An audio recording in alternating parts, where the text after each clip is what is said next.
I've paid my dues time after time.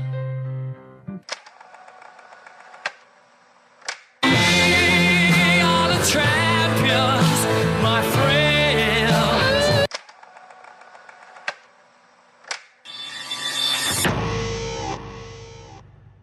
I sure hope this works, but welcome to the latest and greatest Chronicles on Tape podcast, where we've taken quite the hiatus. We'll just say this is episode 1. Yeah, but Oh no. we've been nominated as one of the top podcasts from Pass Mag. We're currently in the final standings for their voting right now. They're still doing that? Yeah, dude.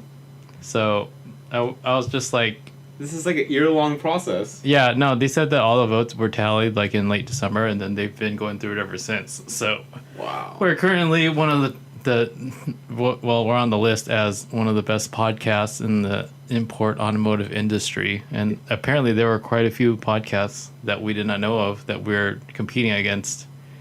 But even though we haven't done a podcast since late last year, not even late last year, October, right? October was the one we did with Weekfest, and then the last one I did with you was with Jonathan, and that was back in August. So Yeah. our content is so good that even when we don't do it, we're still considered the top. Wait. So I'm curious. so good. Is it like the semifinals, or how many do they narrow it I think down we're the to? top 10 finalists now. Top 10. Mhm. Wow. Yeah, dude. Talk about good content, man. Talk about phoning it in Yeah. And and then yielding decent results. I'm also currently in the top 10 finalists for the best Instagram page. So Okay, well I can see that. that's that makes pretty sense. cool. You know what we're not on the top 10 list for? YouTube channel. Which is kind of the one that I wanted.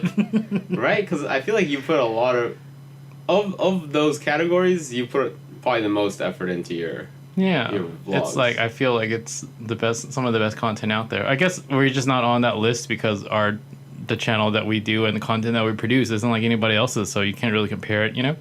Because I mean, nobody else is doing shit like us. Everyone else is doing their own like YouTube channels where they're like building their own cars and then giving false information and then just being like, they relate to a younger crowd because these people generally, like, you know, they're very one-dimensional personalities, and then They do the general template. yeah, the for- template for like YouTube channels for younger people now, where they're Right. just like in your face and then like always showing themselves, and then constantly like they have updates like every week of what they're doing, you know. And you know, like I'm putting out pretty good content, but it's not every week, you know. I mean, right now it is just because I've been going traveling so much, but Well, certainly quality over quantity in your case. yeah. And then I've always kind of like likened us to more of the acquired taste type of thing, or like Right. as you would say, we're not for everybody, you know.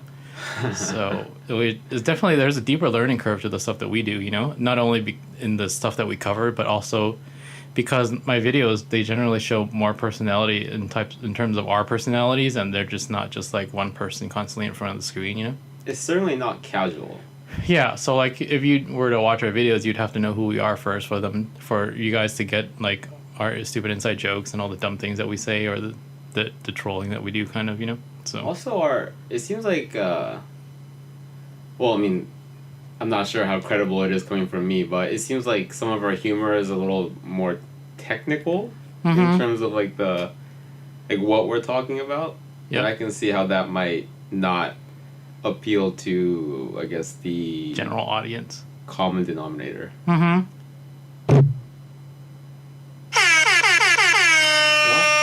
Why? Not the top 10 YouTube channel. What does that mean, anyways? The Jamaican horn. It's a Jamaican horn. It just means the shit's about to pop off and we're celebrating. So. Oh. But yeah, it's definitely been a while since we've done a podcast. But you know, Oh man, what a I don't know, what year? yeah, Half where do year? we even begin, right? Well, so we can do it like a Spider-Man movie where it's the same story, Mm-hmm. but shown in a different perspective with a different cast. Or we can just do it like one of those like BET movies, you know, or there's like an explosion that happens and there's a freeze frame and then there's like a narrator that says, I bet you're wondering how we got here. Oh, yeah. I like those. But the most obvious news right now that we're currently right in the middle of is you have accepted a position at HKS USA and you are leaving in 2 days. Yeah. Oh, man. So, yeah, let's do a little deep dive into that whole situation, how that came about. Okay. Oh, you want me to just... you want me to just start talking about it? Yeah, sure. I mean, just, like, give us the general timeline of how things came about, you know? Okay. That'd be kinda nice. Right about 2 years ago, HKS decided to reestablish a branch in North America. The first step in that endeavor was to reestablish a dealer network with the shops that they worked with and currently carry HKS products.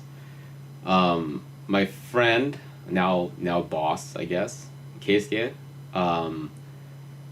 was he's been in the I guess the international division of HKS for a while now. Previous to that, he worked as an engineer, and he used to develop products. He was in sales. He's been with the company for like 10 years now. So, It's got to be longer than that, right? it's been 10 years actually. He started right out of college when he was 25, and he's 10 years older now. So when I met Keisuke, he had just started at HKS. Oh, wow. Yeah. Look at that. Because normally to work at HKS, you need like an engineering degree. Mm-hmm. Unless you're a janitor or something, which I thought was gonna be the case for me, but He snuck in the back door. I really did. Thanks to the people you know. Yeah, that's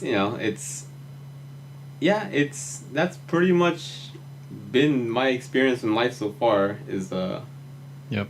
I guess being accepted by and becoming friends with people who have the ability to vouch for you has been, I guess, the most important thing so far for me. Yeah, you kind of also made your own path too, you know, not the conventional way of doing things, but it all seems to work. That's debatable, but well, regarding HKS, so being fluent in both Japanese and English, and also being, I guess, having experience in the automotive industry and, you know, understanding a fair amount about the technical aspects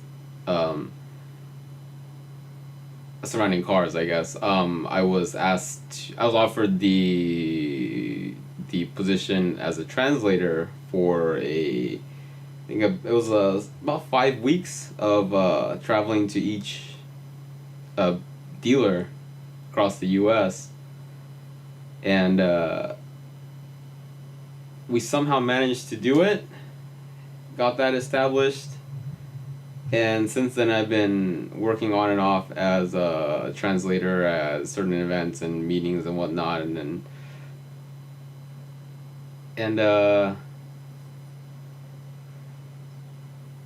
I guess I kind of held off on accepting the position for a couple years. Mm-hmm. Because so the job has been there already on the table. It was on the table for a fair amount of time. Mm-hmm. I had commitments that I wanted to see through. The first being this company that we have here, Battlecraft. Mm-hmm. And I guess as of the end of last year, I guess I felt that I had done all that I could here, and I felt that I needed to I needed something. I guess I needed an environment where I could go back to learning as much as I can, and I guess I felt my own limits here, physically, mentally, as far as experience and technical knowledge and my skills go, and I had helped out with HKS during SEMA, and so I was there at the booth every day, and I transported a car there and did the setup and whatnot. During that time, I was talking to KSK again, and I guess it was then that I kind of decided that maybe it would be it's obviously a good opportunity, but for me, especially at this time, it would be beneficial in pretty much every possible way to go back to working for a company and seeing things, learning a new perspective, new skill set, improving upon what I already have, and I guess I didn't think that I could do that on my own anymore. Yeah, you need a little bit of a reset. Yeah. And some structure. Yeah. So, it's kind of, I think it's a positive move. It's like kind of like, I guess you could say it was a risky move because you're picking up and leaving to another state because you're technically, I mean, you're literally moving to Arizona in like 2 days, so you have to go find an apartment, and then you gotta go just kind of like build a new life out there for a little bit, huh? Or for the foreseeable future. Yeah. I went out there a couple weeks ago. I was there for a whole day and a half, but I went around and visited a bunch of apartments, found one, signed the papers then and there, and got that figured out. And I guess since, it was all finalized in January at Tokyo Auto Salon, as you may have seen in Joey's vlog. Actually, my last day of being 29, I went and, signed that part of my life over. And, since then, it's just been, my main focus here has been trying to tie up all the loose ends, finish the cars I've been working on, get the shop as reasonable as possible so I don't just leave these guys with like a huge mess and a bunch of unfinished cars. Yeah, because you are not moving all your stuff because all your belongings are still here, so. Yeah, so, I mean, this shop will still be, I guess, part of my life. Yeah. Naturally. Mm-hmm. Yeah. So. And it'll still be here if you come back. I mean, you're going to come back fairly often, I feel, anyways, so. I think I will, too. Yeah, just because of, automotive industry stuff, and then Arizona's not that fucking far, so. Mm-hmm. Yeah, even aside from the obvious travel that I'll have to do for work out here, even on my personal time, I think I'll be back here, for a weekend, a month or something to just generally just hang out, work on, the cars that I have here, hang out with my friends. I mean, the bulk of the industry is here anyways. Like, yeah. You gotta work with Formula D, they're out here, like stuff like that, so it makes sense. Yeah, many of the events that we do plan to attend are out here, so. Yeah, it just, your job is gonna entail a lot of traveling, right? Which is mainly what Keisuke was doing, so you're pretty much just taking over his position while he's doing other things now, or what? Yeah,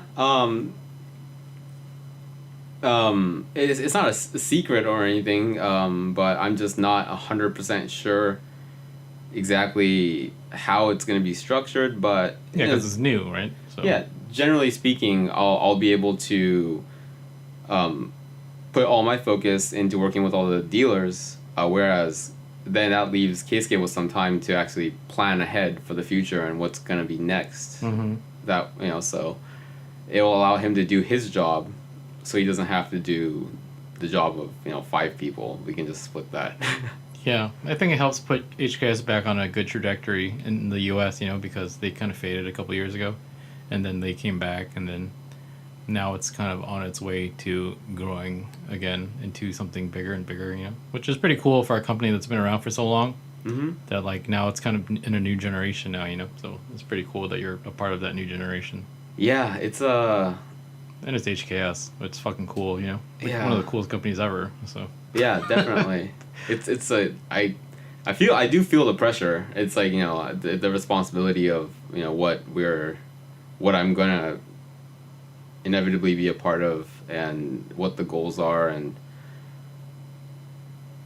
more so than what we do, but I guess I wish I could say I was a little bit more confident with my with what I bring to the table, so to speak. Yeah.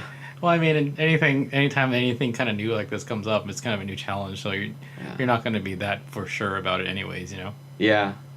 So, but it's interesting that you're walking into a lot of structure now, which is something that you're not exactly used to. So. Yeah, that's true. Yeah, and you're going to be on your own for once, like living on your own and stuff. That's got to be pretty interesting. I've been living on my own since I was 17.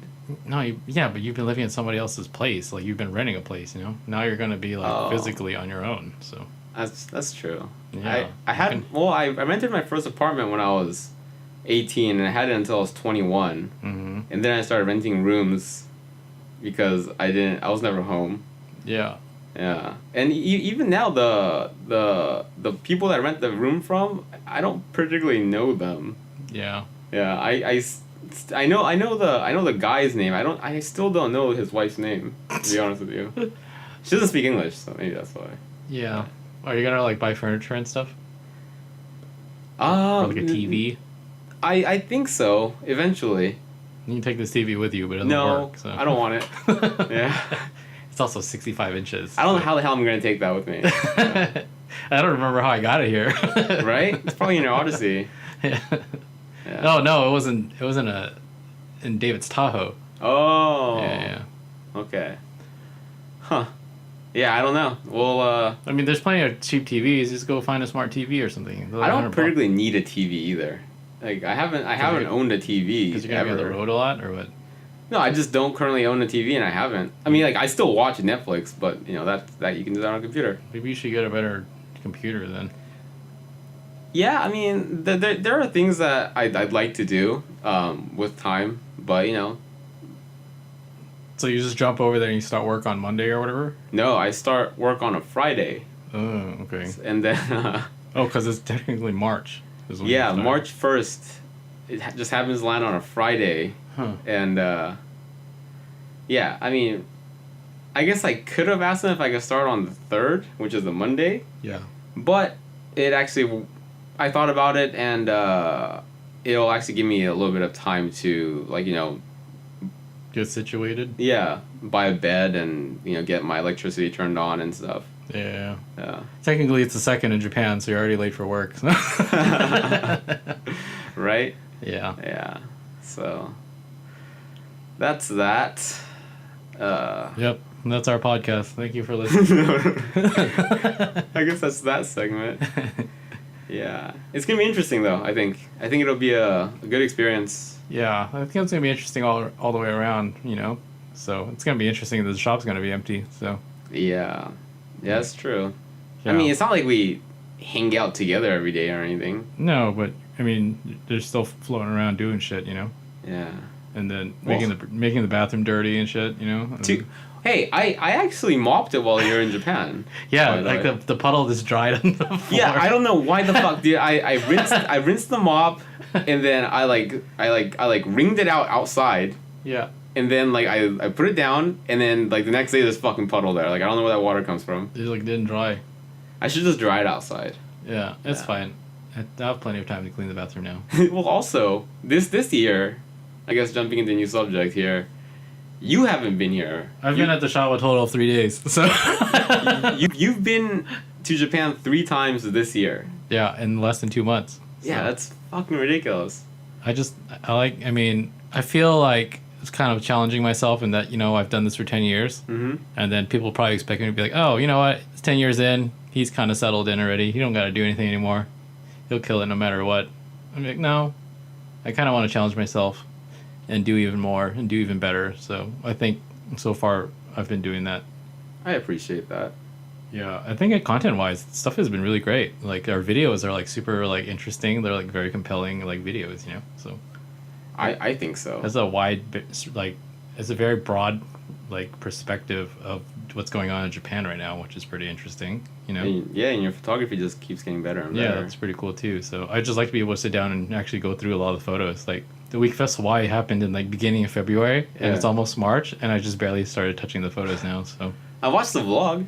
Yeah, I can crank out the video super fast, so, and then, like, I'm always super interested in editing video. Photos take longer, and then I gotta put it all together, so that takes some more time. Right. And I feel like photos have a longer lasting effect anyway, so you can look at them later, so. Yeah, that's fair. But yeah, I got back from Japan, wait. 2 days ago? The other day? Yeah, Yesterday? the other day.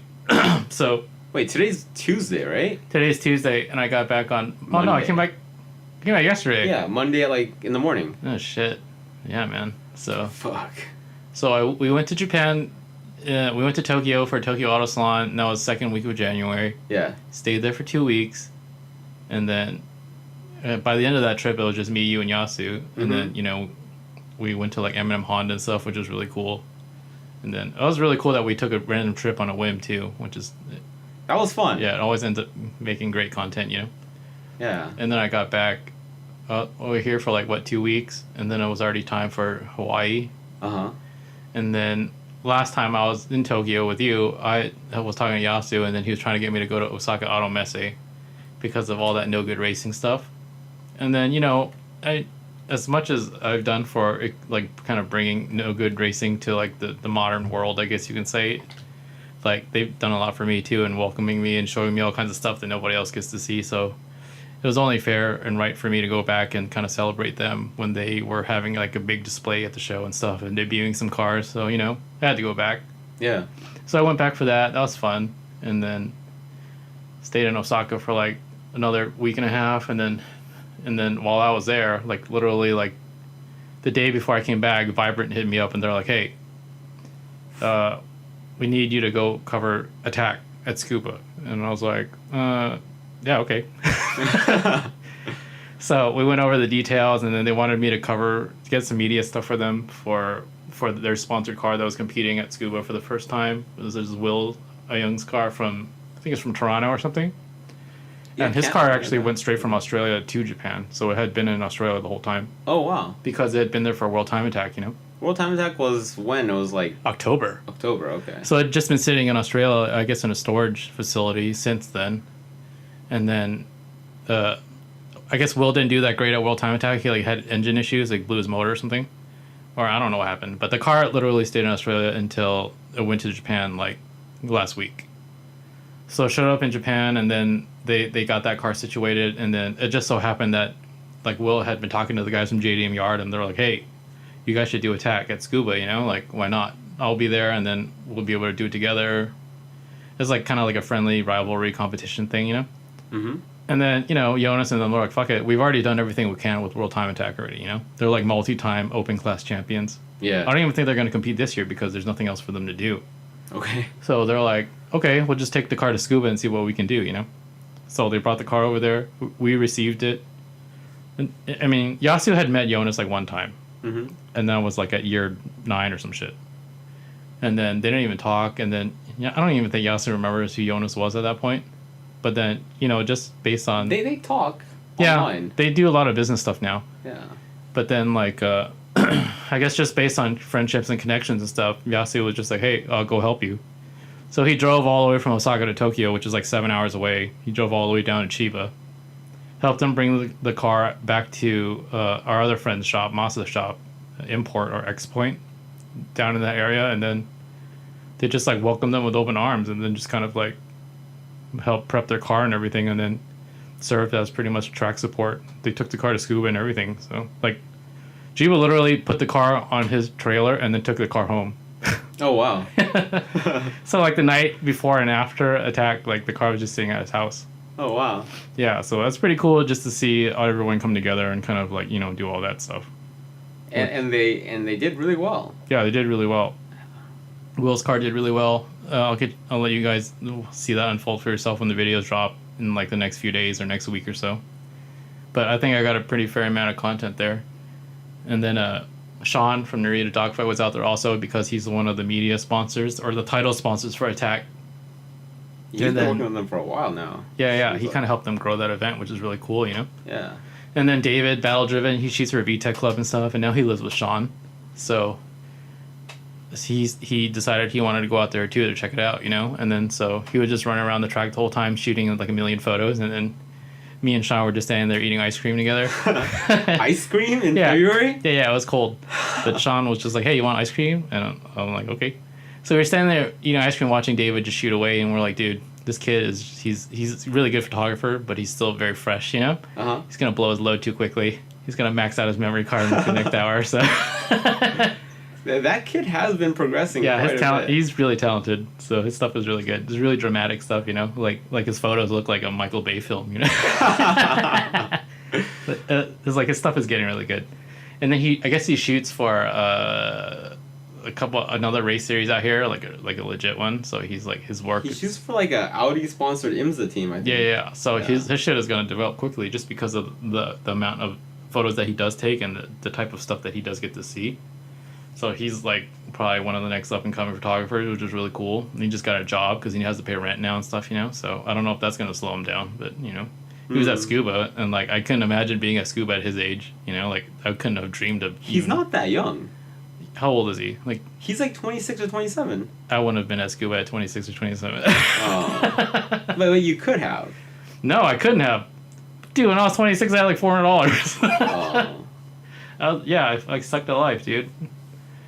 So, and that was around the time when the Chronicles started. So I didn't have anything at that time. I didn't go to Japan until like what 4 years later. So. Huh. Yeah. Ironically enough, when I was a lot younger, I actually went to Japan and took photos of stuff. That was like a thing that I did. That's pretty cool. I mean, you lived there too, which helped, you know. No, I didn't. Or you went during the summer. When I was like maybe 19. Yeah, it was. So I mean, realistically, you could have. I feel like maybe it just wasn't something that you were interested in at the time. Yeah, maybe I've had to drink so much and do stupid shit, you know. Yeah. But if I was that good at that age as a photographer, man, my stuff would be pretty good now. So, like, it's good now, but considering, like, that's pretty cool to see, you know. So he was running around shooting all kinds of photos, and then me and Sean were just standing there watching. I'm like, man, there's still another day of this event coming, so I don't know what he's gonna do. He's gonna have to go to the donkey and buy some memory cards. Even I was just like, you know what, I'm gonna pace myself because this is a cool event. But I saw so much cool shit there. I ended up shooting like 2,400 photos, which is fucking ridiculous. So. Wow. That's a lot for you. Yeah. So like, my camera has like dual memory card slots. Yeah. Luckily, I had a second memory card in there because Yasu like jacked that memory card from that pervert that was trying to get upskirts of Yayo's, like, you know, while she was modeling at Osaka Automesse. So he like took his memory card and I took it and I formatted it and put it on my camera. Nice. So it came to good use. Yeah. Is this a pretty nice one? Yeah, it's pretty good because he was doing a video of like he's doing upskirt videos, you know, and you know you got to do full 60 frames for that kind of stuff or whatever, you know. You don't want to miss. I honestly don't know too much about either side of that. Yeah, you don't want to miss a potential bad shot, you know what I'm saying? So you got to go 60 frames per second. So, that's a lot, right? Yeah, it's like a class 10 card, so it was pretty fast. Oh. So yeah. 60 frames per second. Yeah, so at least one of those frames got to be like I don't know, some thigh gap or something. I don't know, whatever these dudes look for, like a fucking earlobe or some shit. Down there, an earlobe down there. Yeah. Anyways, I digress. Yeah, I took a lot of photos. So even the video stuff is like pretty long. I don't even know how I'm gonna put it all together. I don't think how are people that interested in time attack where I can do like 3 or 4 parts of it? I don't know. We'll see. What do you have to lose? I don't have anything to lose. Yeah, so I think it's all a matter of time now, and then I'm not leaving the U.S. anytime soon, I don't think, so I think I'll have plenty of time to sit at the office and like crank out media, so. I mean, you've always had the mindset and the style of in-depth coverage Yeah. from multiple perspectives, and the actual content being actual content. Mm-hmm. So I can't imagine doing it any other way. Yeah, like I couldn't just skim through shit, you know? So, but I'm pretty happy about all the stuff that's been going on lately. Like, man, last year was kind of like a horrible year, you know? And then this year has been to a great like stretch so far, just in these 2 months that we've been doing this stuff, so. Last year was a horrible year. Yeah, it was a trash year, you know? Yeah. But, I mean, you know, Learning that's experience. Life, Yeah. experience, and growth. Mm-hmm. So, yeah, I've been trying to manage my time, you know, so. And then trying to readjust my sleep schedule, as you can tell earlier today when I just crashed on the couch. So, Yeah. I was literally drinking coffee and then I would sleep on the couch. Which is pretty normal, but I woke up really early today because I ate a breakfast burrito and everything. Wow. Yeah. So you got here, like, because I got here fairly early today, and you were already knocked out, I think. Yeah. I think I got here like at 9 or wow. like 10 a.m. Okay. Because I woke up early. And then, I mean, in terms of sleep, I don't know if I'm jet lagged because I can literally sleep at any time. Mm-hmm. But maybe it's just all the flying back and forth and destroying my schedule. So There's also the possibility that you're just tired. yeah, I could just be tired too. Yeah. People have been commenting on the YouTube videos like, hey man, don't sacrifice your health for content and doing all this stuff. And I was like, I'm actually really well rested. I'm just old. I think I just look tired. Yeah. You know how I feel about that. Yeah. So. But yeah, things have been going pretty well. I can't complain.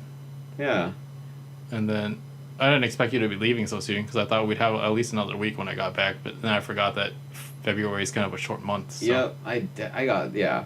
Whatever. It's cool. Like, if you know, if something comes up, I can always come back next weekend or whatever. I mean, you gotta come back anyways, right? What?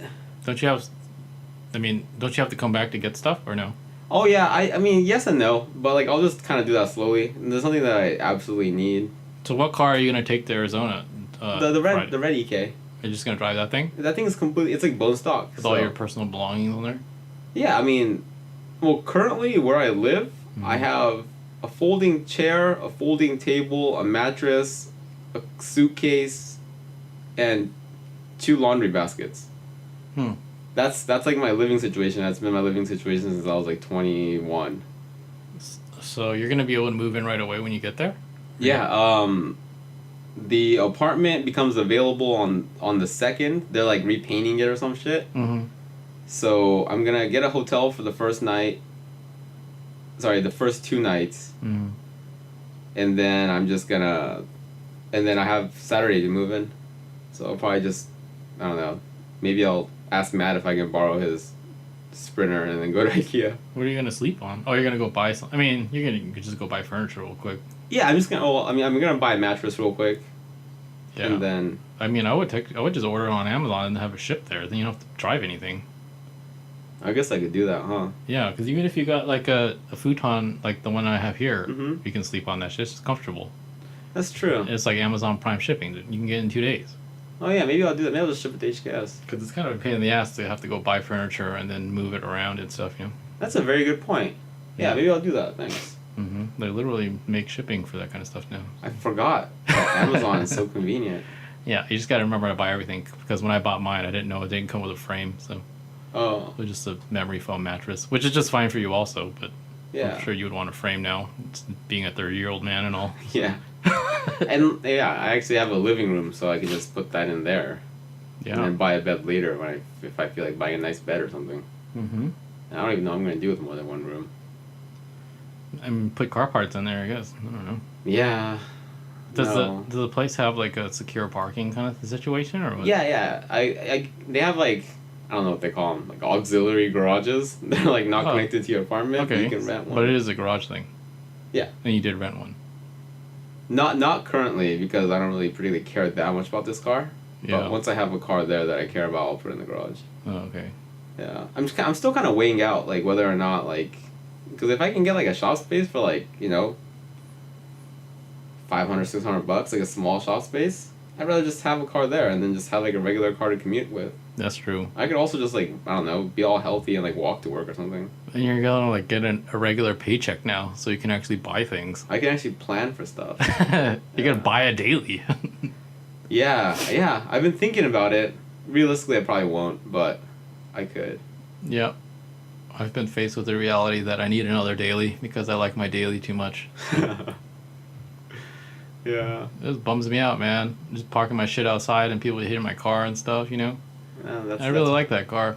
I just don't want to fuck it up anymore. That's what having a daily is. You know, I just want a daily that I can fuck up. So. Yeah. Yeah, I guess, yeah. It's tough, too, like, living in Los Angeles County. Yeah. Yeah. There's just so many people. Yeah. So. Even in San Jose, like, I could kind of daily drive any car and not really worry about it getting hit. Like, I used to daily drive. I daily drove pretty much all of the cars I've owned. Mm-hmm. And everything from that fucking 240Z to like ridiculous like RB swapped S13s, and Yeah. it was generally cool. But out here, it's just like... Yeah, I feel like that's also a lot more... It's easier when you're younger to do that kind of stuff. No, Yeah. like responsibilities and stuff. So. No, I mean like out here, like pretty much all of my cars have got hit at one point or another. Yeah, I just want to get a truck. I just want to be the one that hits people instead of Yeah. getting hit. So, yeah. That's fair. I think that's a reasonable thing. Yeah, and I got to drive a lot more now. So. Oh yeah, huh? Yeah, so it makes sense for me to have a daily. Yeah. Because I'm already driving a car that gets shitty gas mileage anyways. I might as well get a car that has shitty gas mileage, and I don't mind getting destroyed. So. That's also reasonable. Mm-hmm. This is grown-up things, you know. Yeah. So. Yeah, a lot of things have been going on. I don't even know how to catch everyone up with stuff, but if you've been watching the videos and stuff, you kind of generally know where we're going with stuff, you know. Yeah, man. Yeah, I guess that's the thing about having this huge gap, is that I don't even know what to talk about. Yeah, other than the fact that we're the top 10 best podcasts on the web. So what do you get if you win? I don't know. Huh. Street cred? A Okay. free year subscription to Performance Auto Sound magazine. That's cool. Yeah. I don't know. Whatever it is, I think it's just cool that people acknowledge the fact that it's not even so much that it's like people consider it to be the top or whatever. It's that people in this day and age are willing to actually go on a website and go vote for things, you know, because people are so like, you know, whatever, nonchalant about shit these days. So Yeah, everybody's too cool. yeah, the fact that people nominate it and people vote for it is pretty cool, you know. So, I definitely appreciate that. yeah. Yeah. So. Like half surprised Mm-hmm. that like I guess the general public cares that much. Right? Yeah. Yeah. I think a lot of people care, surprisingly. You know. I think that's nice. Yeah. So, I mean, yeah, man, there's so much going on. Like, Christian and Sean are moving next door, which is pretty cool. Yeah. That was unexpected. Narita Dogfight Sean and Christian from SP, you know, Christian, Battlecraft Christian, whose Civic you're still currently working on, even though you're leaving in a day. So, Yeah. that car's pretty close now, right? Yeah, I really wanted to get as much as I could get done on that car. I think that's well, realistically, that's probably the most extensive car that I've ever put together. Mm-hmm. And I didn't want to leave it, you know, just... Christian's definitely capable of you know, finishing it himself, but... Yeah. I don't know. I guess it's just one of those things. It's like a weird pride thing, I guess, or like, you know, something I just want to see it through. Mm-hmm. Yeah. Oh, I mean, how much is left? You're doing the wiring on it right now for the chassis harness, right? And then he just has to physically get the car running. Yeah, there's a few things that he wants to do and things that we were definitely planning on him doing anyways. Mm-hmm. But the main or the most I guess the last thing that I was dead set on doing was the chassis harness that we built from scratch here. Yeah. Well, I mean, realistically, it's a hybrid racing universal K-swap adapter, which is 3 relays and a ECU plug and the chassis adapter plug, and then we're running that with a... Oh, they sell that stuff? Huh? They sell that? Yeah, they do. So that it's like for people that put like K-series into like sand rails and buggies and stuff. That makes sense. So I had no idea. Yeah, it's a really nifty little part. And then obviously we mated that to a Rywire engine harness. There's no reason for me to even think about making an engine harness myself when Rywire does it so well. Yeah. There's things that are already done for you, especially when the people that know what they're doing behind it. Yeah.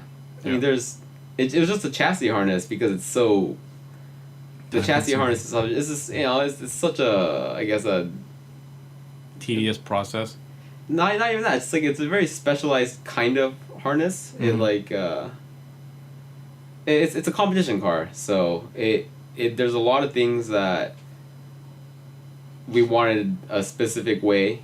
But it's basically based on the main part of it is the solid state switch panel, which actually we buy from Rywire, and just getting that to work with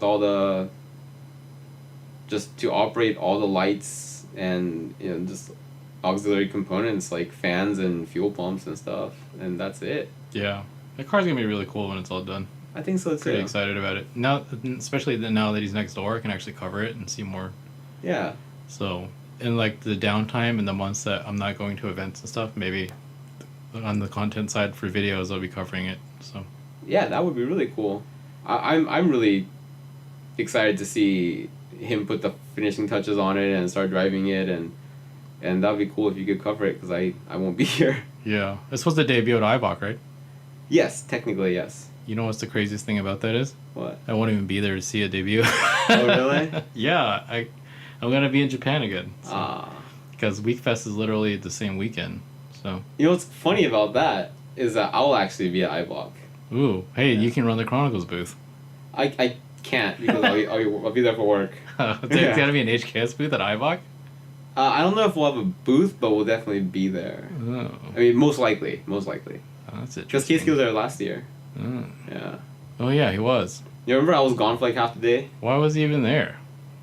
Because it's a very reasonable place to do market research and talk to people, and That's true. yeah. It's a big show, and it's really cool to see what's And then what's out FK there. development stuff, right? So. Yeah, maybe not so much. Did you know that they shut down the manufacturing plant for FK already Oh really? in the UK? Yeah. Why? They're moving it to the US. Oh. So now when you buy an FK8, there's potential it's gonna fall apart. So. Interesting. Interesting. Yeah, it's because they're all built in the UK and stuff. They like shut down the production, the manufacturing plant over there. I don't know why. I mean, Huh. I guess I could just do more reading and find out, but I mean, I can see why, yeah, but it's I that's guess interesting. The car's gotten popular enough where they can manufacture it here now, and it'll sell just fine. So That's actually really interesting. yeah, Because there's like a few major differences between the like pretty much every other Civic and not just the FK but the hatchback. Mhm. Since all the hatchbacks are manufactured in the UK. yeah. It's- Like the FK7 and the FK8 are literally they're the only hatchbacks that are made over there. Everything else is completely different cars. The coupes and sedans are made over here, Yeah, and like they share part numbers like the subframes and stuff. yeah, But, but the chassis number is even different. It's weird what the Is it? chassis number is. Yeah, I was just looking it up because Yasu's trying to develop more stuff for the FK7. Mhm. So he was just asking me all kinds of what the differences were with Honda stuff because he apparently thinks I know about this kind of stuff. So, so I had to look it up on the internet and then talk to him like I knew what I was talking about. So Yeah, it's like the way that the body itself is like the main difference. yeah, it's like It's- a completely different thing. So like The wheelbase is exactly the same between the coupe, sedan, and the hatchback, I believe. yeah. But the hatchback's actually it's even like an LX trim hatchback is like it's almost 200 pounds heavier than both. Yeah, the coupe because and sedan. the sedans and coupes are FCs. Isn't that weird? Oh. So in the future generations to come, when people talk to you about FCs, they're not talking about ARC-7s. They're talking to you about the fucking Civic, the 10th That's gen weird. Civic. Yeah. Yeah. There's an FC3 too, believe me. So Huh. I wonder who's gonna I wonder if they're gonna switch the. Nomenclature? I don't No, think so. I mean the fueling system from the high pressure fuel pump to the injectors and the computer from Bosch to Kagan for the FK8. You never know. That might be interesting. Yeah, right? That'd be really interesting. But yeah, I wonder what the differences are going to be because, I mean, you figure that the next ones that are coming out is going to be like the Koki version, right? So there's going to be a mild facelift and stuff. Yeah, So- yeah. I guess there might be, huh? Mm-hmm. So that's your bit of Honda information for the rest of the year. Yeah, that's super interesting. Yeah. I wonder if they're gonna get lighter. I don't think so. Well, the only reason why they're heavier, well, not the only reason, but the main reason was because of the way they're manufacturing them in the UK. Yeah. Because the weight difference in terms of a ratio is pretty much exclusive to the hatchback. Mm-hmm. Interesting. Huh.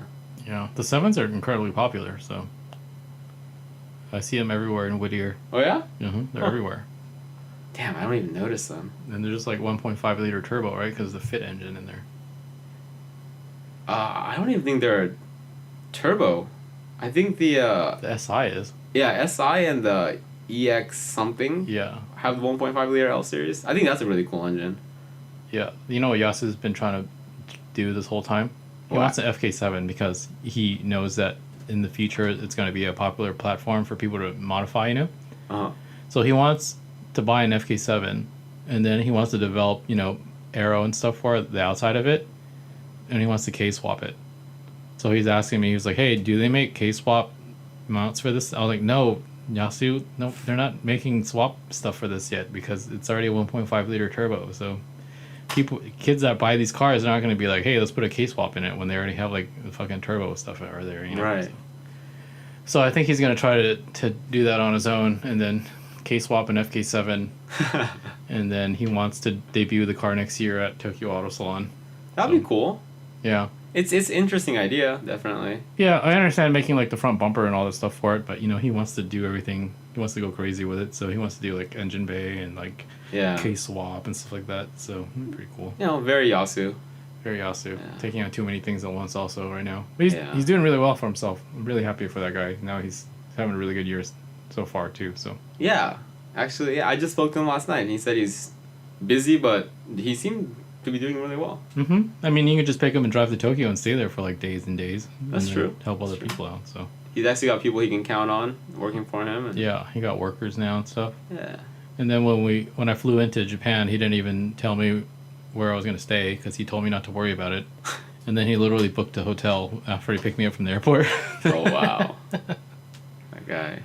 Was it a decent hotel? Yeah, it was pretty nice. He picked the fanciest one, you know, that they had in Okay. Kashiwa or whatever city that in the fucking In the Chiba? nicest hotel in the countryside. Yeah, Which is kind of nice, right? it was pretty nice. Like it was like pretty decently sized, you know. No, the countryside. Oh yeah, it was really nice. Like I didn't realize that there's so many Honda Civics out there. There's like a lot of coupes, like EJ1 coupes. Really? Mm-hmm. That's Weird, something right? that I never noticed. They're like for sale at the used car lots and stuff. Huh. And then, I mean, it's different just being out there instead of compared to like normal Tokyo. I guess you can consider it like Mhm. the city. So, I mean, there's not a whole lot to do per se, but Like you the know, first 15 years of my life, whenever I would visit Japan, yeah, I would pretty much never leave the countryside of Chiba. yeah. Like the last day, you know, when Masa was driving me around before he took me to the airport, Yeah. he literally was just showing me. He was just like pointing at fields and like, hey, that's where they make rice. And then he pointed at another one. And was like, oh yeah, this is where they manufacture, like, I don't know what the other thing was. Whatever. Peanuts. Peanuts, yeah. Peanuts are really big in Chiba. Oh, and then he was just like, you like unagi? And I was like, yeah, I like unagi. He's like, oh yes, unagi is very popular in this city. And then he just pointed at a building. He's like, unagi. Is it like a Unagi farm or something? Yeah, I think so. It was like an Okay. eel factory. So Huh. I've Yeah. never seen that before. I was like, yeah, unagi's good. I eat it in the U.S. too, you know. So yeah. Well, like around Chiba's, like where around his shop and stuff. That's like actually a pretty somewhat larger city. Yeah. In Chiba. Mm-hmm. I've never been there. I mean, aside from going to Chiba's shop, this is like the first time venturing that far out from the countryside. Like, my family is from, like, the country. Yeah, dude. The roads are really narrow out there, too, I noticed. Like, when Yasu was driving around, he was getting really frustrated because Google Maps kept sending him down these little streets. And then, like streets where cars don't look like they're supposed to be driven on. Yeah. And he almost hit, like, a bunch of people. You know, so. That's the other thing is, like, around where my relatives live, the streets are just, like large because there's nothing but fucking farmland. Oh, no. Like, in this part of the city, there's only one lane, so there's traffic everywhere. Oh, wow. That sounds like a really shitty medium. It's, like, developed, but it's also not developed, and it's also very old still. So, but, I mean, I even went to Chiba's house and stuff. His house is pretty cool. Yeah? Yeah. It's like a custom-built house. It's very U.S. style? No. No? It looked like a treehouse. In the nicest way possible. It looked like a treehouse. Oh, that's cool. Like, it was all, like, bare wood. Huh. Yeah, it was really nice. Wow.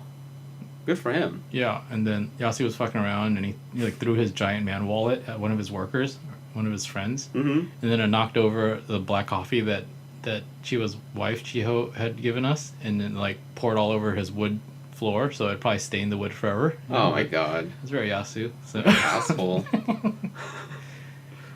Yeah, but it's been fun. I feel like I've been spending more time in Japan than I have been here at home, so. I think you kind of almost have. Yeah. Because we're, like, at the end of February, and you've been in Japan for at least, about 6 weeks total? Let's see. Let's consider Tokyo to be, like, 2 weeks, right? Okay. And then Osaka was, like, a week and a half, so that technically, with travel time, that's, like, 2 weeks. And then I was gone just now for 6 days, so that's literally a month and... Let's see. A month and 6 days out of the 2. Oh, yeah, I have been in Japan more than I have been here at home. Yeah. Yeah. Yeah, because that leaves us with 2 weeks that you were here. Yeah. Dude, like, they were getting real sketched out about, like, immigration. Like, the Japanese dudes, not even the US side. US side, they don't care. But, like, when I arrived to Narita, before we went to Chiba's shop, like, the guy at the fucking, you know, where they check your luggage and stuff before you exit, the guy was just like, why are you in Japan again? And I was like, oh, for, you know, visiting friends from Australia and stuff. And then I think the dude thought I was a drug dealer. Oh. Because he was just like, can I do body search? I'm like, okay, yeah, sure. So he, like, body searched me, and then he was just like, do you have drugs? And I was like, no, I don't have drugs. And then he pulled out a giant fucking binder. And then it was like a binder full of photos of drugs. And he literally turned to each page and he pointed at the drugs and he asked me if I had it on me. And I was like, no, I don't have this drug on me. And then he pointed at another one. I'm like, no, I don't have cocaine. And then they ask you? Yeah, they give you a visual inspection, like, and they like, but then they didn't look at my luggage. So what if I had drugs in my suitcase the whole time? Well, yeah, I don't know. They don't want to assume and be impolite, right? I mean, obviously, you know, aside from the fact they were obviously assuming. Yeah. But if I was a drug dealer, man, I could have transported a lot of drugs in the time that I was there, so I don't blame them for searching me. Huh. Yeah, so that was fun. So, like, I literally just came back just to pay bills and for, like, Valentine's Day and to take naps. And then my birthday was even in Japan, so. Yeah, that makes 2 of us. I guess it was, yeah, huh. Oh, yeah, that's right. Yeah. Yeah. I think I actually I'm going to go to Japan in the next month or 2, I think. Oh, yeah? Yeah, I gotta go. I think they mentioned that I had to go do some stuff there. At HKS? Yeah. In Shizuoka? Yeah. Wait, Fujinomiya is in what prefecture technically? Is it Shizuoka? Okay. You can eat hamburger steak. Yeah, I asked Keisuke about that. He said that we got lucky that day, and usually it's like there's like a hell of a line. Yeah. Yeah, and like it's like especially like in the evening, like there's no way. Yeah. I was like, I don't care that much. I tried Coco's in Japan because Yasu kept raving about how good their hamburger steak is there. Oh yeah? How was it? It was not bad. It was okay. It was do you like that or Bikkuri Donkey? What was that one? Bikkuri Donkey is the one like that the chain. Looks like Donkey Kong. The inside. It's like I think so. Yeah, that one's okay too. I like it because they have pineapples. Yeah, that one. The really colorful one. I think so. Yeah, I mean, Coco's is cool, but it's kind of just like Denny's. It's not anything special. I ate Ikinari steak too, Okay. that was pretty good. You know, the only time I've actually had Ikinari steak was in New York. Yeah. Huh. It's like not that different from Pepper Lunch, to be honest with you. It's the same company. Yeah. Yeah. But I don't know why it's supposed to be like the next step up or whatever. It's kind of the same shit. The steaks, like, you can, like, kind of... Like, it's because you can, like, choose the cut and, like, whatnot, and, you know... Yeah. They do all that. But it's a cool concept, I think. Yeah. I'm just tired of eating beef because that's all they eat in Japan. Or that's all they think that I want to eat. So. It's because it's not something that they eat all the time, so they're like, oh, hey, you know, we have a special occasion, let's eat beef. It's like their excuse to just force feed me beef. Yeah. So I don't think I'll be eating beef around in the U.S. for a while. Oh, actually, we're going to Pepper Lunch tomorrow for dinner. Oh, fuck.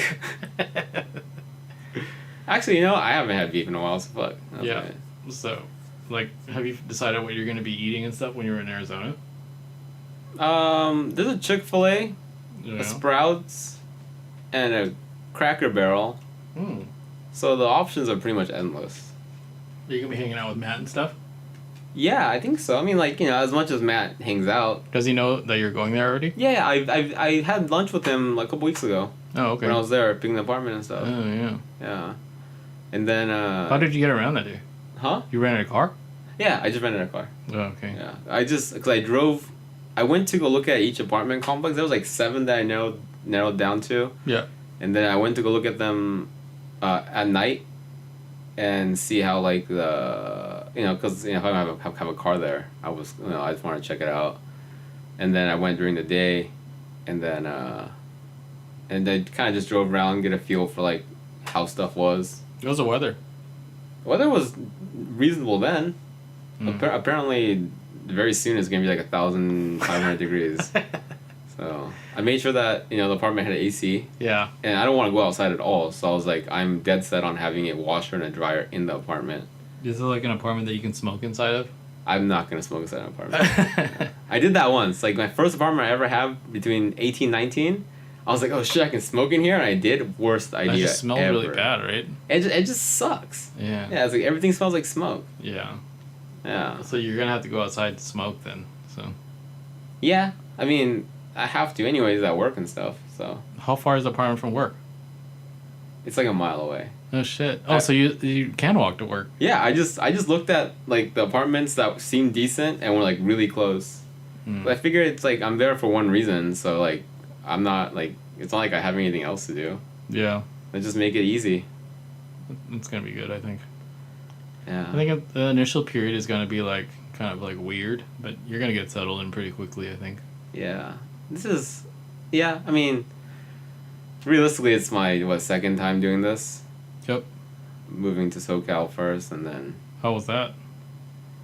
It was cool. I think wasn't that different, right? I think I was just way more ambitious back then. Yeah. Now I'm just tired. Life's kind of worn you down a little bit. I think so. Yeah, I was really ambitious back then. Yeah. That's just like a really sad laugh. I realized that we didn't even get to go visit Stansworks Mike to do that video that we were supposed to do. I'll come back for that. He has another meet going on too soon. I saw the open house thing. Yeah, we went to that last year. Yeah. Or 2 years ago. That was 2 years ago. Uh-huh. Holy shit. Yeah, man. I think I immediately came back from that trip with HKS, and then we went to that meet the next day. Man, time. Yeah. So. I swear, like, nowadays, I see him at SEMA, and, you know, we talk for a little bit, and then that's it. I remember he wanted to come by a couple of times, too. And he actually came once. Yeah. That was fun. That's crazy. It's crazy how... It's like, it doesn't seem like such a big deal because he used to live in fucking Tennessee. And now he lives here. And it's like, if one of us actually goes to the other one's shop, it's like, oh shit, dude, you actually came out. Yeah. And we're not even that far. What happened? Do you not hear that? Yeah. What is that shit? That weird knocking sound? Dude, I swear, but like the cricket is no longer. Uh-huh. And now we have like a fucking zombie thing. It just could be like a mouse or something from the meatball factory next door. God fucking damn it. It probably, I mean... I do hear stuff every now and then in the ceiling. Me too. That's and not then surprising. Yeah. I like try to I try to get like a broom and like knock it down so I can kill it. What if just like an entire rat's nest just falls through the ceiling? Yeah, I'm gonna need a lot of cell phones. Yeah. Yeah, but podcast cricket died years and years ago. So. Oh, we could just assume that it's living a different life. Yeah, so that cat that you try to raise. What if it's my fucking cat? Is it a ghost cat? No, like what if the cat like found its way inside somehow? It's like, you know what? If I never go outside, these motherfuckers will never catch me. It would have died a long time ago. Yeah, I would have died. Yeah. Yeah, you're right. Yeah. Yeah. Podcast cat never came to be. So. It was a nice cat for the short period of time that we were together. Yeah. It was like a week. Yeah, dude, that cat was super chill. Yeah. Whatever. Fuck, I don't want to think about that right now. What other upcoming projects do we have now that you're moving away? Projects? Yeah. I mean, you got rid of one Civic. You have the red one that you're never going to finish. The white one is close, but you don't have an engine for it. The white one that we put together, 4 years ago? Mm-hmm. That one I gave to Sassy. Yeah. And has then... he done anything with it yet? No, he hasn't. Hmm. If you want it back, you can just ask him. No, I don't want it back. Yeah, I know. And then, the Integra. The Integra is kind of nifty now. Yeah. I haven't even seen it. Oh, really? Mm-mm. I've been driving it every day. No, I haven't even looked outside. So The B18C now. I think fucking rips, huh? It's fucking fast, dude. Because it's got a 4.9 and a clutch type LSD. So and it's like way more nimble than I thought it would be. Is it really shitty on gas now though? It's horrible on gas. Like 72 miles per hour. I'm just right at 5,000 RPM. Yeah. And I'm just like, fuck, I can see the needle just going down. So that's done. That's going up to San Jose. And then my previous daily, I blew the engine, and then I decided it would be a good idea to just tub it. And that's all done, but I just don't have another engine to put in there for the time being, so I'll just have to find one. And then I can just put the turbo stuff on it and whatnot. Yeah. It'd be a cool daily. Yeah, I think as far as cars go, I'm gonna try very hard not to buy any more cars. Yeah. Yeah, just work on the ones that I have here. Maybe save up for a nice daily. Nah. If anything, I'll just I mean I can always. You know what's crazy? I've been thinking about just leasing a car. Get an FK7. Well, if I was gonna buy a new car, if it was, I kind of thought about buying an FK8. That'd be pretty cool. Just because it's what you pay it off over the span 7 years or something. Mm-hmm. Yeah. And then so I'll buy it, I'll drive it back, I'll tear it apart, I'll spend the first 5 years drilling a bunch of holes into it, and then I'll drive it for the last 2 years. You can take the motor out, put it in this white 4-door here. I don't. The engine is the least interesting thing to me about that car. Let's put a B18C in. I don't know why, but I have this weird thing about the L series, the 1.5 liter turbo. Yeah. I think that's such a cool engine. Why don't you buy an FK7 then? Because I really like the front suspension. So I've been trying to cross-reference part numbers on the subframe to see if there's any way I could run the FK front subframe and the dual axis spindle assembly with the 1.5 liter. And obviously nobody else in the world is interested in that, so I haven't really been able to find any reliable information. No one's gonna buy that. So. Huh? No one would be interested in that kind of stuff. Yeah, well, that goes for everything that I do, pretty much. So, no surprises there. Yeah. Yeah, and the car, the sedan, the tub car now, that one I want to keep it B series anyways. Yeah. Like a B18, B16 turbo. No, I have a V16 block and a GSR head and a Type R valve train. At the machine shop, it's just been there for past year. Oh yeah. So as soon as that gets it's not even like an extensive job, but as soon as that's done, I'll just throw that in, and then I have the HKS turbo kit, the 2510. Yeah. So, and then I have the FCon for it, and yeah. That's pretty cool. So You work at HKS and still running FCon. It's awesome. no, FCon V Pro. Yeah. It's HKS. Yeah. It's great that you're still running FCon V Pro in 2019. Oh yeah. It's it's one that they have there, and I just traded some work for it. Yeah.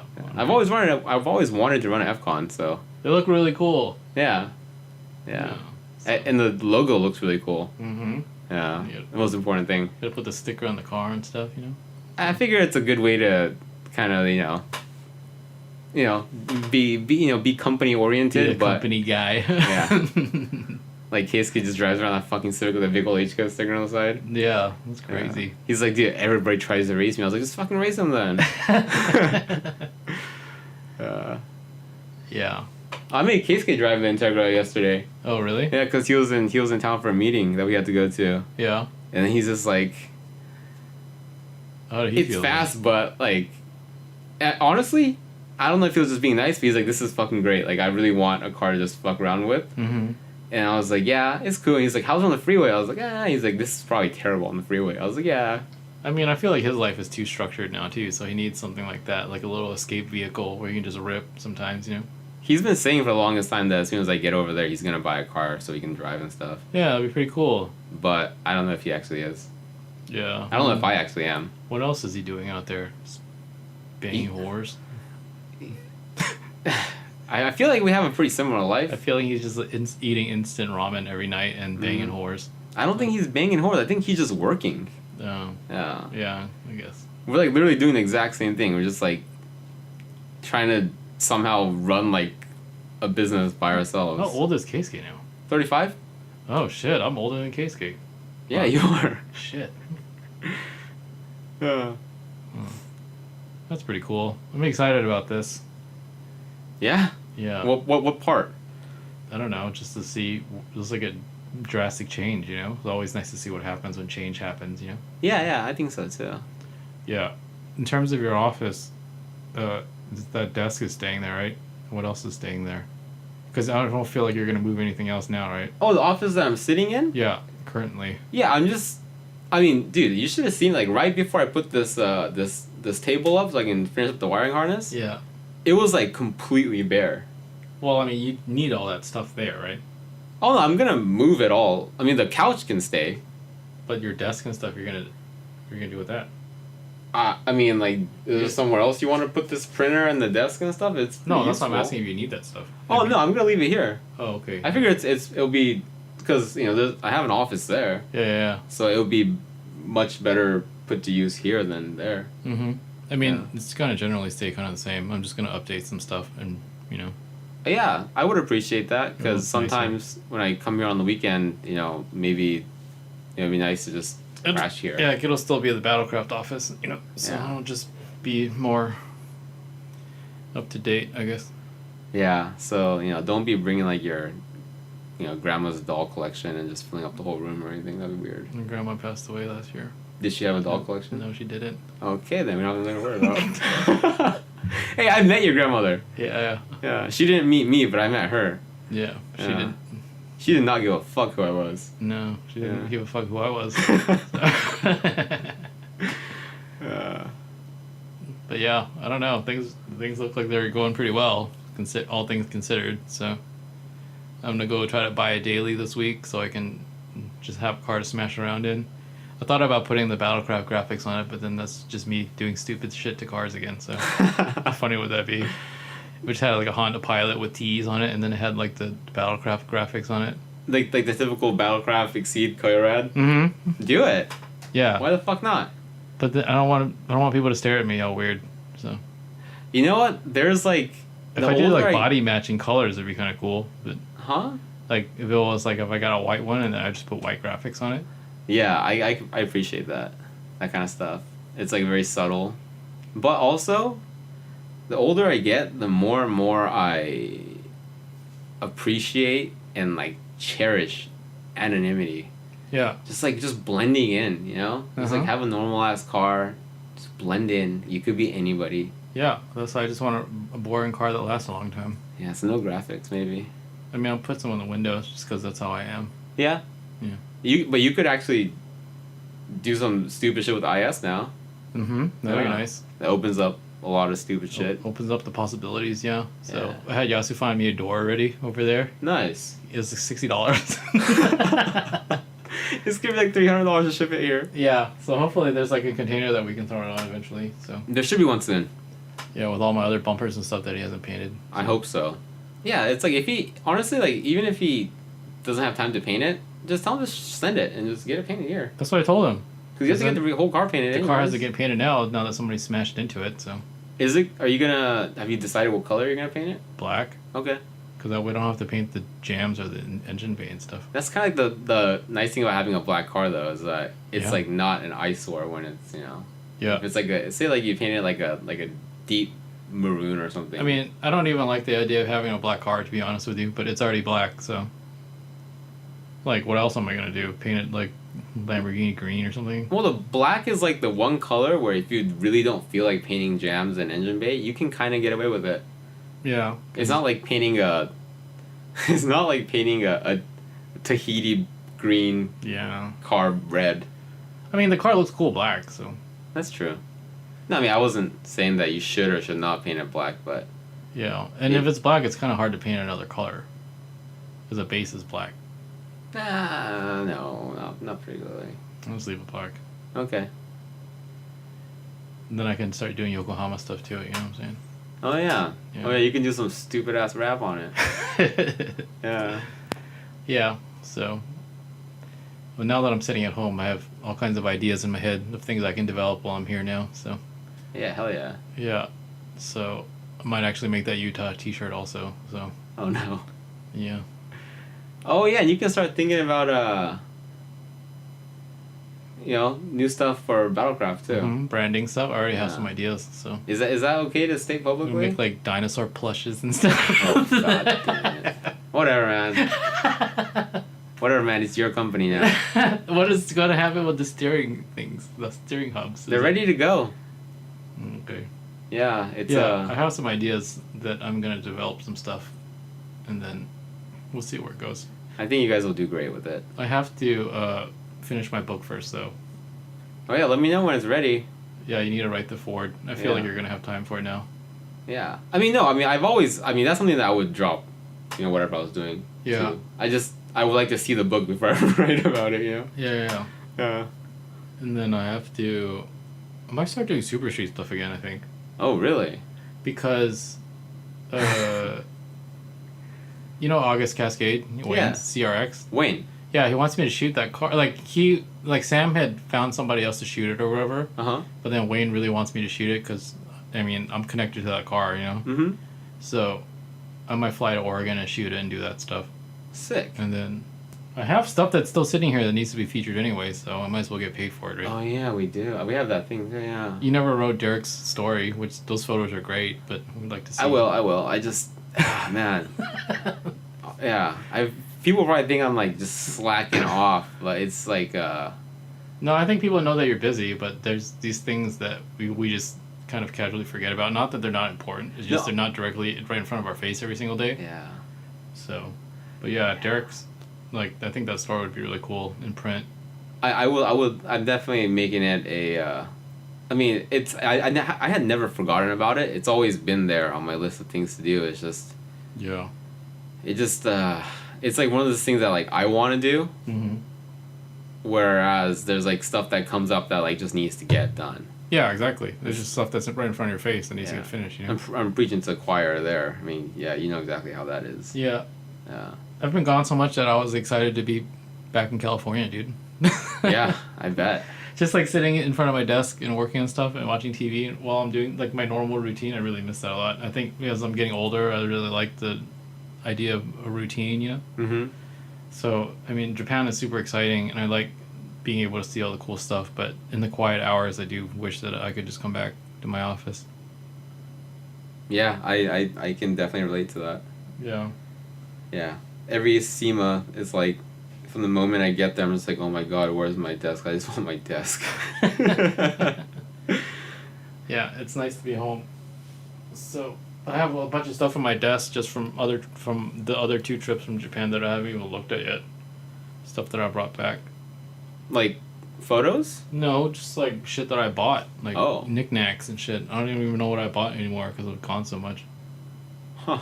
And then there's the people that I have to see. Obviously, like everyone's just like, "Hey, let's have dinner when you come back." And they're like, "Okay." And then I come back, and then they're like, "Hey, when do you want to have dinner?" And I'm like, "Oh, I gotta leave tomorrow for Japan." So Yeah. No, definitely. yeah. It's, but I think it's, it's, you know, it's, I don't even know how to say it. It's definitely better than what was going on last year. Oh yeah, And, definitely. and it's something, you know. I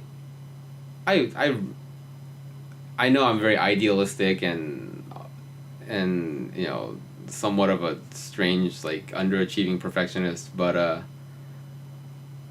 yeah, I honestly think that there's nothing more important than making a difference, you know, in the world. And Mm-hmm. you're either, I don't know why I always keep saying this shit, but you're either in it to be the best, to do great things, or you're just somebody else. So Yeah. fucking props to you. Props to everybody who goes outside their comfort zone. Yeah, I kind of like the feeling of the challenges these days, you know? As before, I've always kind of really, like, scared of challenges now. Or before. Mm-hmm. Now, whenever there's, like, something new, like a prospect of something new coming my way, and, like, it seems exciting now, yeah? So, I guess maybe that just goes with consistently doing the same thing over the years, you know? And, like, wanting to see new stuff. I think when life challenges come up, it seems exciting now, so... I think it also comes with confidence. Yeah, that too, I think. Yeah. I mean, at the end of the day, I'd just be like, you know, like, I don't think I'll ever be, like, the best at anything or whatever, but I think I'm in the blast radius for probably being at the top of my game consistently for however many years, you know? Like, how many people are doing this kind of stuff on their own, you know? And, like, I think what kind of made me realize that was I was talking to Sean Klingelhofer Mm-hmm. on IG one day, and then you know how he's like an incredibly successful photographer, and then like he started doing print for manufacturers, and then Yeah. doing all kinds of stuff overseas for like Porsche magazines and stuff. He had like an ad at Times Square. Yeah, the guy's Stuff like that. fucking brilliant, you know. He's like Yeah. this like genius photographer guy, and then now he's just kind of living off the land. Like he works at a fucking animal shelter. Oh, yeah? Like, taking care of pets and stuff like that, and he's just kind of relaxing, you know. And then like, you know, before he was like in his younger years, he was a little competitive, you know, and kind of like, you know, He was in it to win it. he knew how good he was, you know, and he Yeah. let people know that. But now in his later years, he's kind of more reflective now, and it's kind of like a nicer dude, you know. So one day he was on IG, we were DMing each other, and then he was just like asking me how everything was, and I was like, yeah, it's going pretty well, you know, like I can't complain, like I'm surviving. And then he was just like, imagine if you could create something and it was sustainable and you could just live off that. And then I didn't want to tell him that I've been doing that for a couple of years now. Yeah. So and then that was the moment when I kind of realized that, you know what, like, I'm doing it, man. Like, I can't Yeah. complain. No, you most definitely are. Yeah. This is what you do. I think that's I think the I don't know, you can call it whatever you want, but you can call, you know, as you call it, fun employment or whatever, but the amount of commitment it takes to go all in on something that you care about, I think is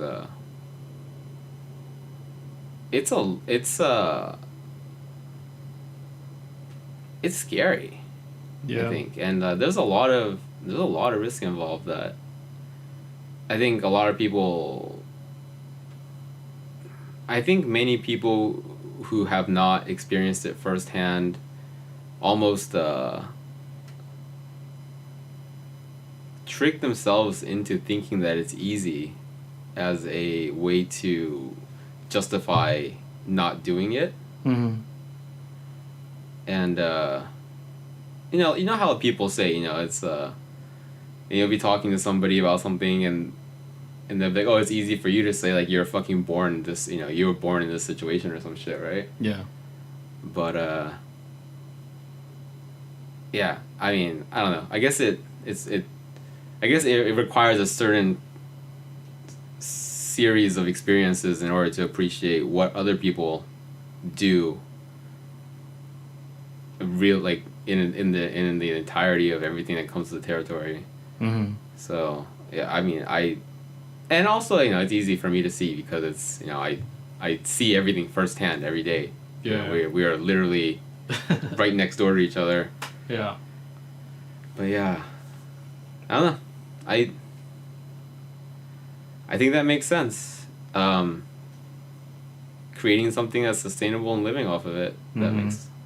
It's just like how to continue and how to evolve and how to make it better so that, you can continue to live off of it without having to kind of sell yourself out, I guess, Like, even like the whole flying to scuba for attack or whatever, like Vibrant was just like, hey, we need you over there to follow Will around and, like, get media stuff for us. And I was like, well, what is it exactly that you need me to do? I can pretty much do anything. And they're like, we just want you to be there. Just like, we see your stuff, we like your video content, we like how you cover it, and we want you to tell that story your way, Mm-hmm. Just be in front of it, and then we'll trust you with whatever you do. And I mean, that's a compliment, just like, these people are willing to just like hire you on the spot just to do what you're already doing. And that's pretty cool. So I think it seems so similar to being media support or a film crew, mm-hmm. but it's not. It's that in itself is somebody recognizing your creative skills. They're not. You're not there to document it. You're there to show the experience.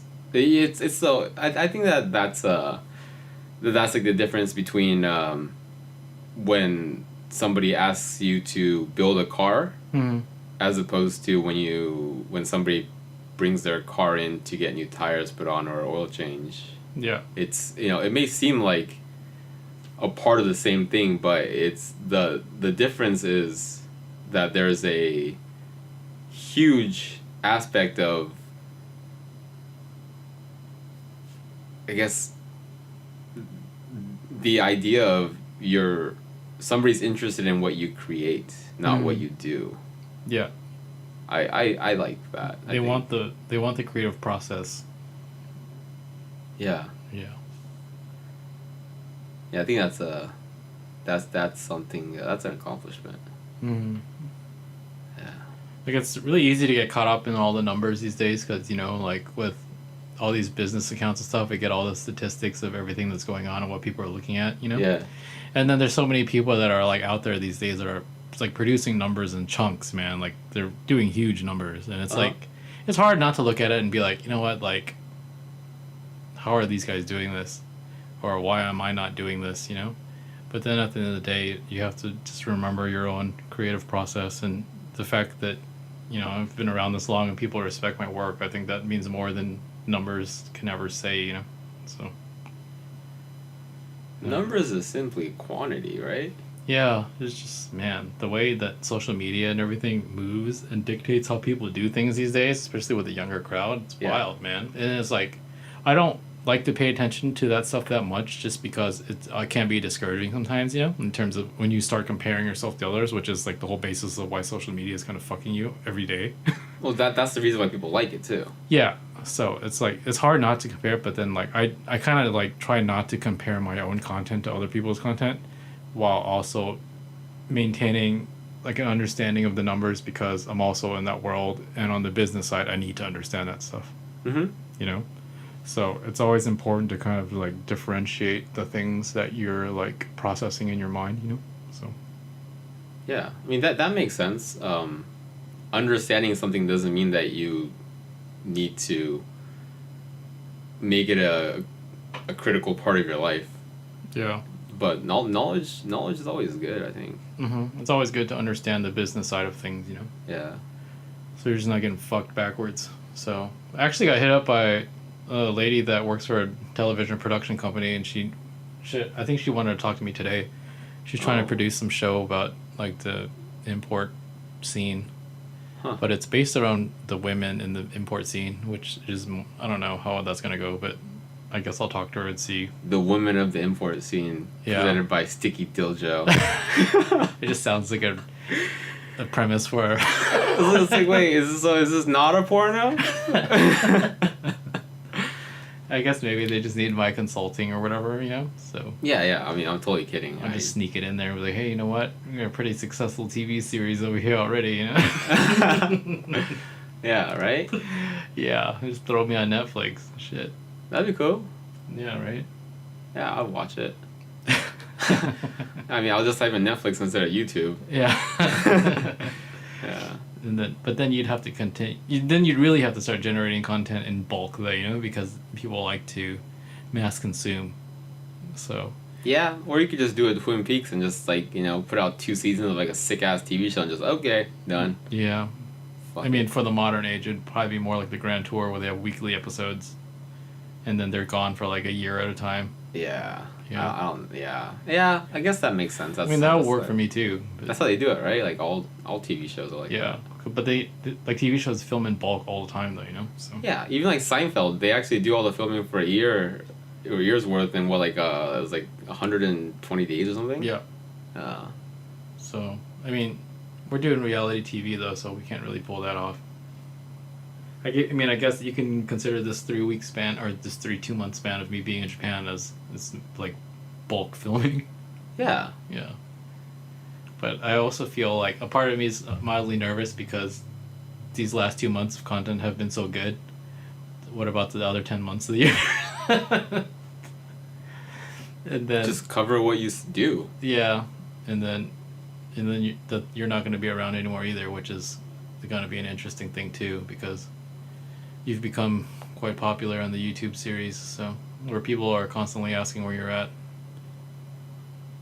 Really? Yeah, there's always a "Where's Utah?" and then now I always have to put "He's not here." Like, what the fuck do you expect? Oh man. Yeah. Sorry, dude. Like we're You know, we have lives. We can't just be flying to Japan on a whim. Yeah. Or 2 of us, anyways. Yeah. Right. Yeah. So. Huh. I don't even know why, but okay. That's nice. Thank you. Yeah. So Yeah. we're gonna have to recast that character. So. Yeah. Yeah, and like somebody who's more, available emotionally, geographically, Christian Wong. Yeah, there you go. That dude's super fun. Yeah, just film him fucking climbing mountains and shit. Yeah, and We can- dancing randomly. Dancing, yeah. Yeah. That'd be interesting. I don't Yeah. know where it's gonna go, but so far so good. So Just, that's the thing, I think. It's like, you don't have sponsors and obligations and, network execs giving you shit. You do what you want to do, and the people who appreciate it. Fuck the common denominator. yeah, we'll just see how long. We'll just continue to keep going and see where it goes. And then maybe I'll get a job later on. You've been saying that forever. Yeah. Yeah. That's the life motto. We'll just keep doing it and see what happens. Yeah. Yeah, and if you one day decide that you just want to clock in and clock out somewhere and, and allocate your talents that way, you could literally work fucking anywhere. Yeah, I think so. So, but as of right now, I think you're making, if this was a superhero movie, if this was fucking X-Men, then you are Nightcrawler. most effective where you are. Yeah. I don't know who the what. That'd be Nightcrawler. What's He's that? really dark and talks weird and disappears all the time because he teleports. So. Oh, that's the guy who leaves the black dust behind. Yeah. Yeah, that's me. I feel like that's more me than anything. It's Oh kind my of god. cynical and. So, Arizona, man, 2 days. Fuck. Are you nervous at all, or are you like? Oh yeah, I'm nervous, dude. Yeah, nervous in terms of just the job itself, or just life situationally. Well, it's gonna suck life situationally, for a while. It's just like, trying to get situated. I mean, I have like certain things I'm very comfortable with now. It took me a while to become comfortable in SoCal. Finally got there. Yeah. Well, that's subjective, but I got to a point where I kind of like know my way around, and like I've started to find like restaurants that I really like, or just things that I like doing. And I guess I almost felt like this place was home, Yeah. and then so naturally I'm gonna leave. What if Charles is just like, hey, we need to open a pepper lunch in Arizona, and we want you to be the manager of the pepper lunch? I would tell him the exact same thing I told HKS when I made the previous commitment. It's like, sorry, like I committed, to this. So Yeah. yeah, I don't know. Do you guys? HKS go work at a pepper lunch. There's no way, dude. Yeah, that's the other thing is like why don't I continue Battlecraft on like a more on a larger scale while I'm there? Is realistically I want to be able to focus. I've never really. I mean, I've had jobs, 9-to-5 jobs before. Actually, most of the jobs I've had were regular structured jobs. Yep. But I've never really considered it just, a means of survival. And if I wanted to do that, I would have started working at UPS, and I would have had like a sick ass pension by now. Yeah. But wait, what are your hours going to be like at HKS every day? I try to get there before Keisuke gets there and leave after he does. So probably like 8 a.m. to 11 p.m. or something. Yeah.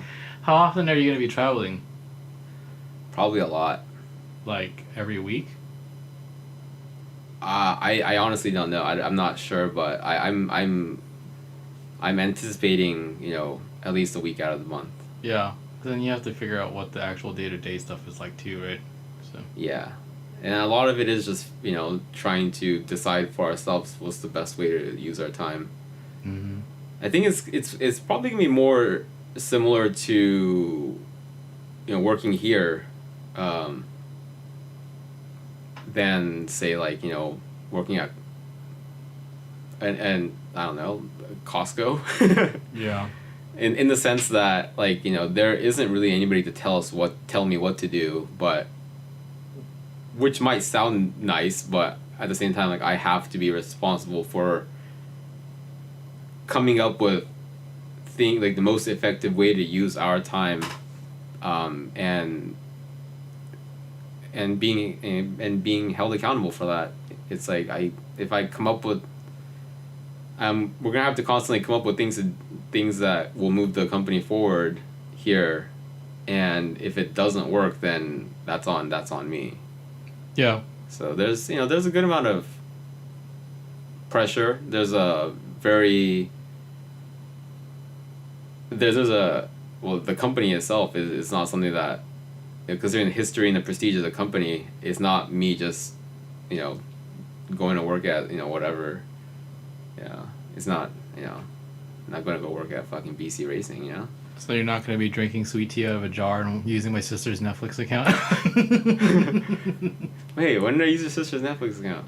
Are you on your own Netflix account? Oh, dude, you know what? Or maybe you're on mine now. You've been on mine the whole time. Oh, because I actually logged it out of your TV when you're in Japan, like I think for Autumn Essay. Mm-hmm. Because I was trying to watch something, and it just kept saying that your sister was watching something on two different computer. Because my mom is also using the Netflix account. Oh, okay. So I actually logged it out and logged into my own. So you might still be on that. Oh no, my name comes up on it unless you added me to yours. Then I don't know.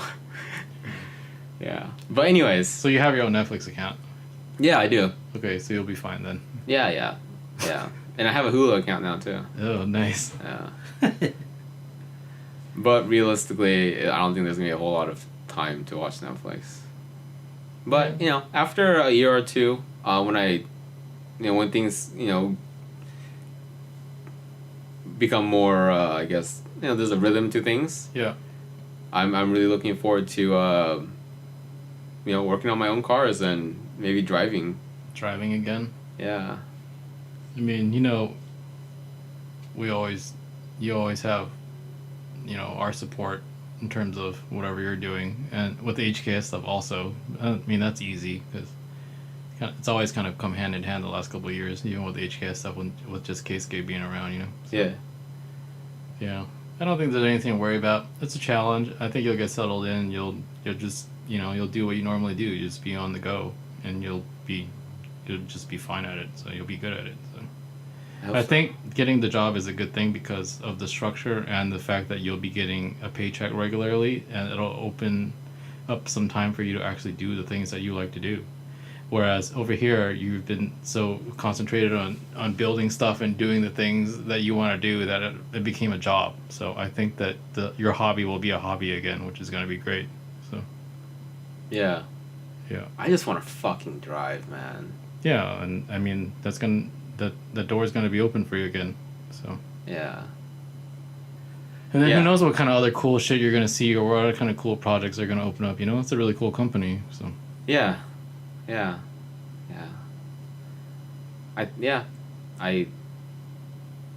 I'll do everything I can. I'll do everything I can and the very best of my ability. That I can guarantee.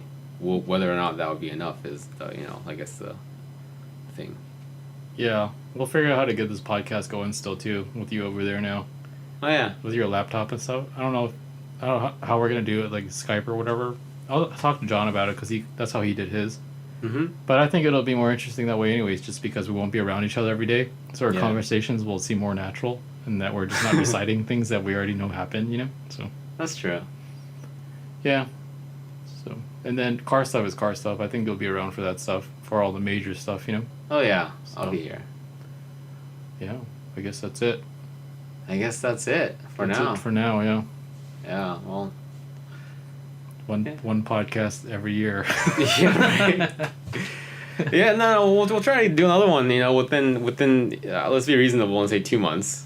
I think once you get settled into where your living quarters and stuff, and you figure out your schedule, we'll be able to find time to actually do more podcast stuff. So yeah, or I honestly think I'll be here once a month at least. And then we have to continue to communicate anyways, just through basic friendship and the fact that Battlecraft stuff is still here. So yeah, no, I mean that's yeah. I'm actually thinking about reinstating an Instagram account so I can follow. Yeah, maybe you should go back on social media now that you're not around things anymore. Just Instagram. Yeah. Yeah. The Twitter thing didn't really work out for you, huh? It's like I don't know how to use it. Yeah, the Facebook thing you don't really need because nobody uses Facebook anymore. Facebook is just a terrible place. Yeah. Yeah. It's really pointless.